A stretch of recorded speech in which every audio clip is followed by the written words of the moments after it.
अऊज़ु बिल्लाहि मिनश्शैतानिर्रजीम बिस्मिल्लाहिर्रहमानिर्रहीम अल्हम्दुलिल्लाहि रब्बिल आलमीन वस्सलातु वस्सलामु अला मुहम्मदिन व आलिहि त्ताहिरीन अम्मा बअद फ़क़द क़ाल अल्लाहु तबारक व तआला फ़िल क़ुरआनिल हकीम अऊज़ु बिल्लाहि मिनश्शैतानिर्रजीम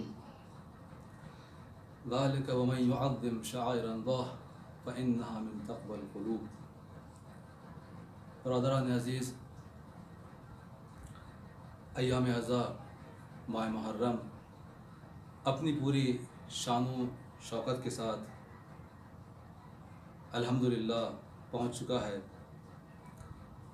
और इस ज़माने में कि जो बड़ा ख़ास ज़माना है, जो और दूसरे ज़मानों से मुख्तलिफ़ है, ऐसे ज़माने में हमें अपनी ज़िम्मेदारी को निभाना है। अज़ाए सैयद शुहदा अलैहिस्सलाम को अंजाम देना है। खुदावंद मुताल फरमाता है कि वमन युअज़्ज़िम शआइरल्लाह फ़इन्नहा मिन तक़वल क़ुलूब। जो अल्लाह की निशानियों का एहतराम करता है और उसकी ताज़ीम बजा लाता है, ये उसके तक़वा क़ुलूब की निशानी है, ये उसके तक़वा इलाही की निशानी है। और ज़ाहिर है खुदावंद मुताल की निशानियों का एहतराम सिर्फ वही कर सकता है कि जिसके पास तक़वा होगा, और तक़वा भी उसी के पास हो सकता है कि जिसके पास इल्म होगा।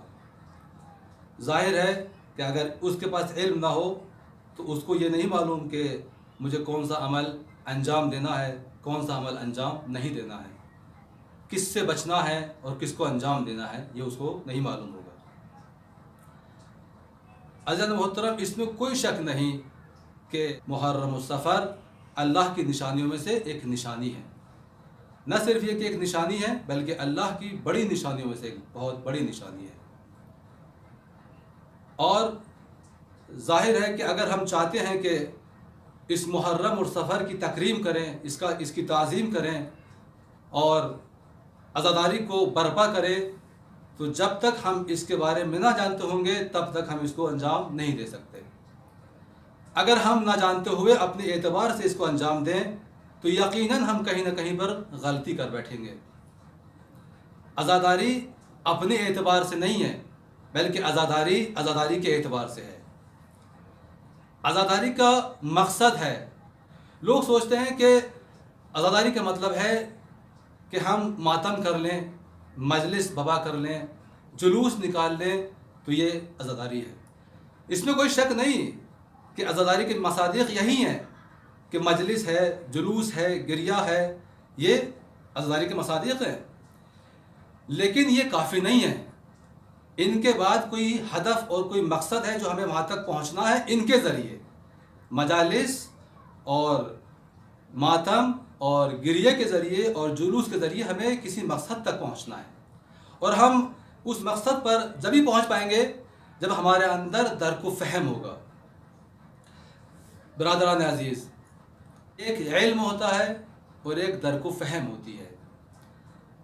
हर वो इंसान के जो इल्म हासिल कर ले, ये ज़रूरी नहीं कि उसके पास दर्क फ़हम भी है, उसके पास बसीरत भी है, बल्कि दर्क फ़हम और बसीरत ये अल्लाह का तोहफ़ा है, और ये उसी को अता होता है कि जिसके पास तक़वा होता है, तक़वा इलाही होता है।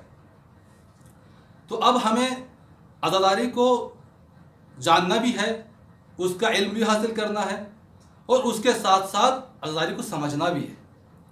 हम बचपन से जवानी तक, जवानी से बुढ़ापे तक पूरी उम्र मिंबर से सुनते हैं, मजालिस में शिरकत करते हैं, जुलूस में शिरकत करते हैं, और अज़ादारी का इल्म हमारे पास आ जाता है।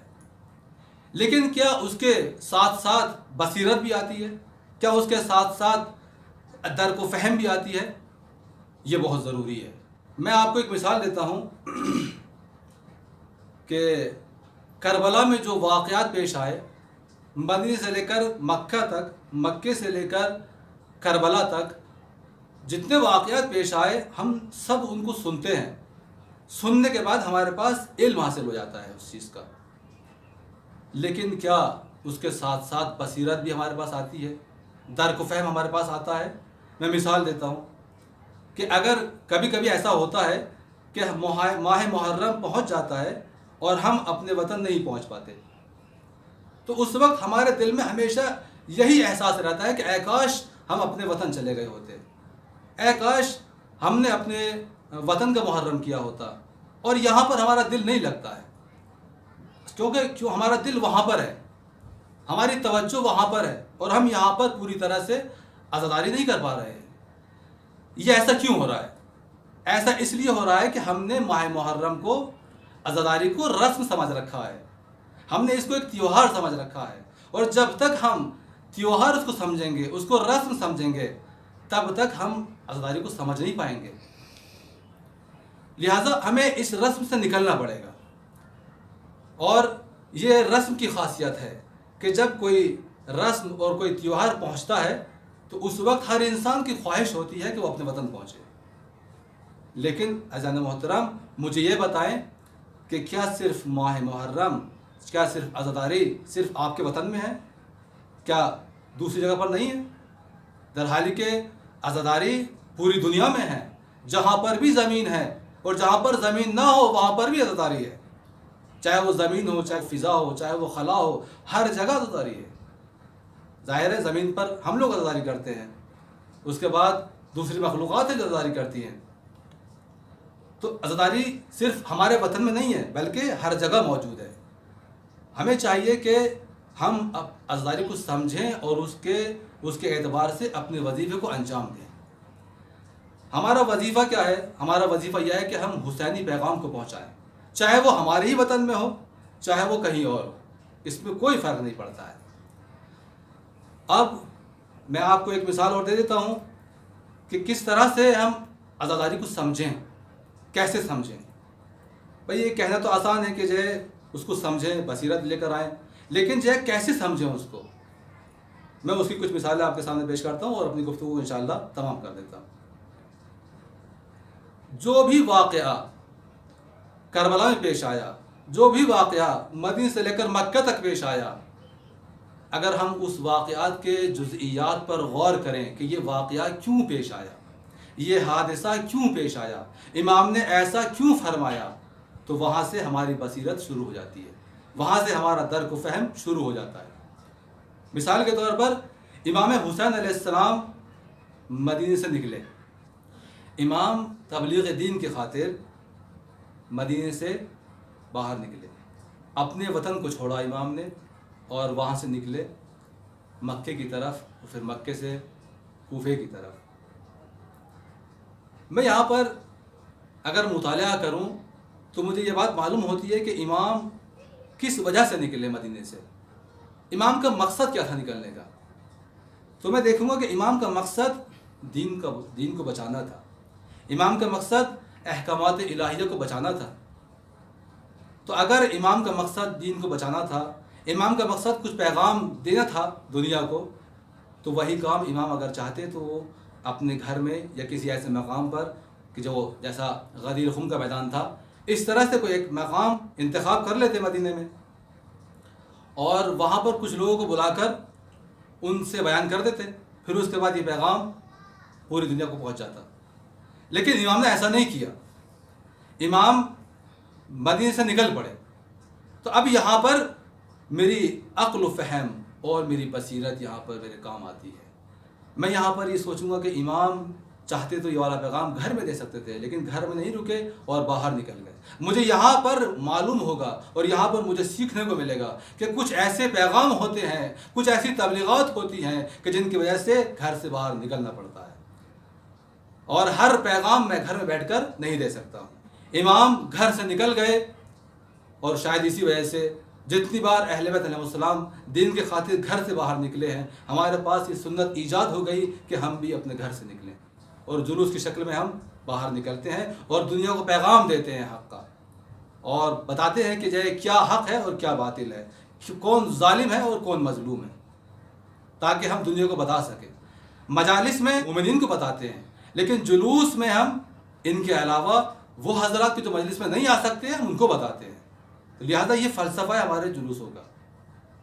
उसके बाद दूसरी मिसाल मेरी जो गुफ्तगू है वो ये है कि किस तरह से हमें आज़ादारी को समझना है। देखिए, इल्म अलग चीज़ है और समझना अलग चीज़ है। दर्क व फ़हम और बसीरत अलग चीज़ है।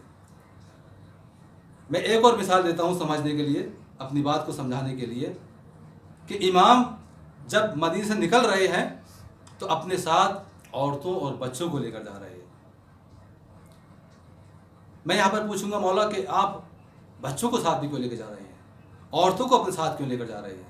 तो अजब नहीं, इमाम का जवाब आए कि जब मैं यहाँ से निकल जाऊँगा और अपने मकसद को पाए तकमील तक पहुँचा दूँगा तो उसके बाद मेरे इस पैगाम को ख़त्म करने की कोशिश की जाएगी और प्रोपेगेंडा करने की कोशिश की जाएगी। यहाँ तक लोग कहेंगे कि हुसैन ने खलीफा वक्त के ख़िलाफ़ खुरूज किया था, या यहाँ तक कहेंगे कि एक खारिजी ने खुरूज किया था, या यहाँ तक कहेंगे कि हुसैन ने, रसूल के नवासे ने तलब हुकूमत की खातिर खुरूज किया था। लिहाजा मैं चाहता हूँ कि उस आइंदा आने वाले प्रोपेगेंडा को बातिल करो और मैं यहाँ से अपनी औरतों और अपने बच्चों को अपने साथ ले जाकर ये पैगाम देना चाहता हूँ कि अगर कोई इंसान हुकूमत की खातिर अपने घर से निकलता है तो वो अपने बच्चों के साथ नहीं निकलता है, वो अपनी औरतों के साथ नहीं निकलता है, बल्कि वो जंगजुओं के साथ निकलता है, वो जवानों के साथ निकलता है।